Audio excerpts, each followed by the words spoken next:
Welcome, beautiful souls. Today we're going to talk about the Happy Bedtime Mantras card deck by Shannon Kaiser. I want to talk about this deck. I'm going to do a walkthrough. I'm going to talk about the book, but I also want to talk about how I think it would be really cool to work with this deck. Of course, Shannon has their own ideas about that they share at the beginning of the book.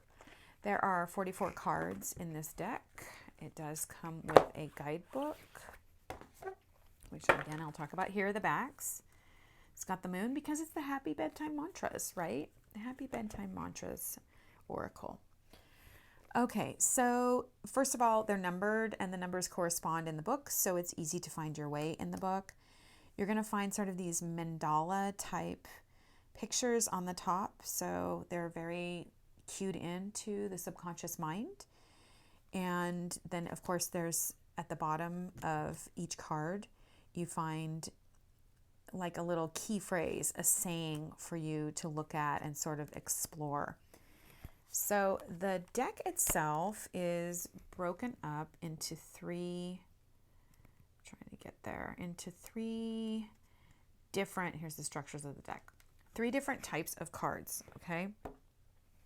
And you're going to see that evidenced by the color. They're like color coded. So you've got the purple, you've got the black, and then you've got pink.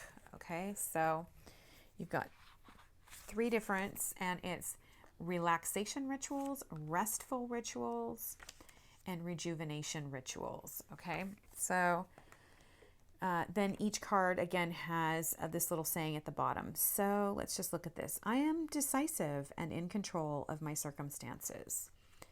So each one is different. Tell me what you think about a deck that's just very subconscious like this, that's just filled with symbols. And, like it's just very mandala-like to me. Let me know if this is something that you vibe with or work with in your own practice. I think this is a really cool witchy sort of deck to work with. All right, so I want to talk about the cards, how they're laid out in here. So you'd look up the card, and of course there's a picture of it, and it says, I listen to my inner world and let it show me the way. And then there's kind of this reflection that she gives. And I feel like this is a nice balance for me of positivity, but also accountability. So this is not toxic positivity at all. It's not like everything is groovy. I think this is really points you to looking deeper, because of course, if we're going to go into the dream realm, that's what we want to do. We want to pull on the parts of ourselves that are trying to speak to us in an unconscious way, right? So then you have this little bit in here that talks about the card itself. I decided to read this one because it's out. I am gorgeous grace. So I'm going to read to you this little piece right here that comes after her little talk. I choose to see myself the way I really am, and not as the world tries to tell me I should be. I am gorgeous. I am love. I am grace. And then down here, there's the rejuvenation ritual, because we're in rejuvenation. The pink is rejuvenation. After brushing your teeth and washing your face before bed, look into a mirror and practice complimenting yourself. See how gorgeous you are inside and out. So you can see there's like a little ritual for each one, which is nice because it brings the cards home. It allows you to really work with them, kind of honor the cards themselves. Like if we don't do anything with the cards, is it just kind of like in and out and not doing much? I feel like having a little ritual is great. But my idea, or I should say and my idea for this is to read the card itself. Maybe you want to move into the Happy Bedtime Mantras guidebook and kind of feel your way into what's being said there. And then I would leave this out on my nightstand overnight. I would look at it before I go to bed, and I would invite the lesson to come forward in dreams.